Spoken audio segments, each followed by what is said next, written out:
নমস্কাৰ মোৰ চেনেল আপোনাক স্বাগতম জনাইছোঁ। এয়া আমি আপোনালোকক দেখুৱাম এই ভিডিঅ'টোত। এয়া চাওক, এইটো হৈছে আপোনাৰ বাদেশিলাৰ গপূজা মহোৎসৱ। ভিডিঅ'টো দিয়াত বহুতেই পলম হ'ল। বাদেশিলাৰ পৰা আমি আপোনালোকক দেখুৱাম বনে বনে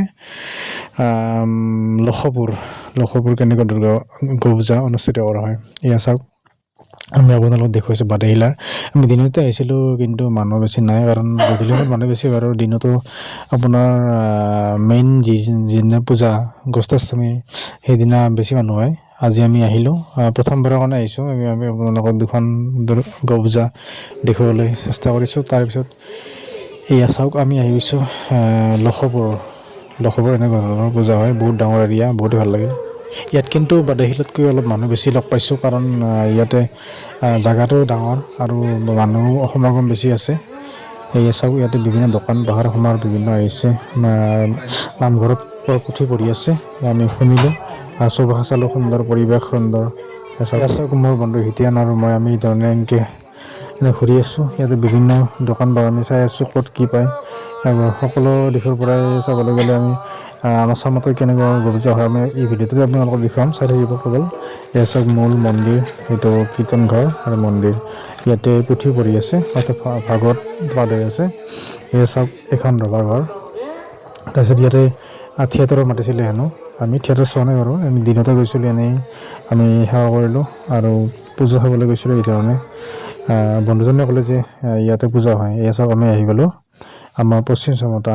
এইখন নতুন পূজা, আমি পুৰণাখনো দেখুৱাই আছোঁ। আমি আপোনালোকক নতুন পূজাত আমি আপোনালোকক দেখুৱাম আমাৰ গপূজাত কি ধৰণৰ মূৰ্তি।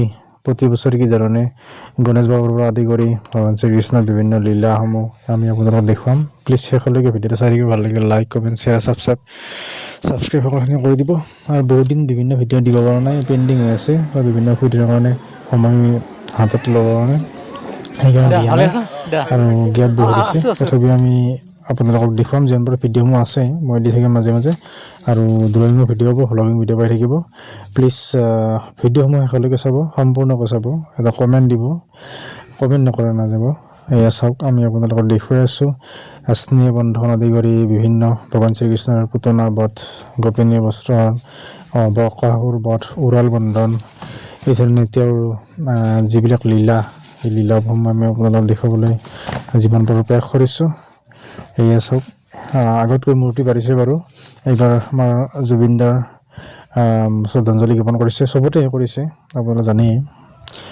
তেওঁৰ শ্ৰদ্ধাঞ্জলি চবতে কৰিছে। ইয়াতে আমি আপোনালোকক ভিডিঅ'ত দেখুৱাম ইয়াতে কেনেকৈ কৰিছে। এয়া উৰুল বন্ধন বিভিন্ন আছে, বহু অজস্ৰ মূৰ্তি ভগৱান শ্ৰীকৃষ্ণৰ কালী ৰূপ আদি কৰি এই ধৰণে। কিন্তু এইবাৰ থিয়েটাৰৰ ইয়াতে চোৱা নহ'ল। যোৱাবাৰ অলপ চাইছিলোঁ বাৰু, কিন্তু এইবাৰো মানে থিয়েটাৰ মাতিছে, কিন্তু চোৱা নহ'ল। এয়া গপূজা বুলি আমি গোপিনী বস্ত্ৰহৰণ গপূজা বুলি আমি বুজোঁ, অৰ্থাৎ গৌ পূজা, অৰ্থাৎ গৌ মাতা বুলি কোৱা হয়। গৌ মাতাক পূজা কৰা হয়।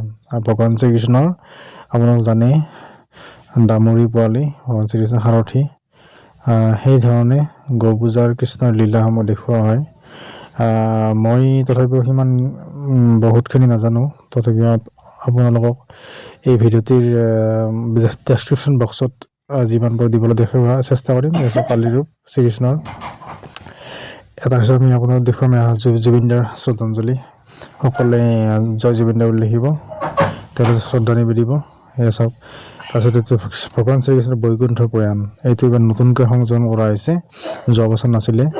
তাৰপিছত এয়া চাওক, ৰভাঘৰ, এইটো মূল মন্দিৰ। এইখন আমি নতুন গপূজা দেখুৱালোঁ, এইখন নতুন গেটখন। এয়া চাওক, ইয়াৰ পৰিৱেশ ডাঙৰকৈ অনুষ্ঠিত কৰা হয় পশ্চিম চামতাত। তাৰপিছত আমি আপোনালোকক দেখুৱাম লাহে লাহে পুৰণি পশ্চিম চামতাত যিখন গপূজা, সেইখন দেখুৱাবলৈ প্ৰয়াস কৰিম।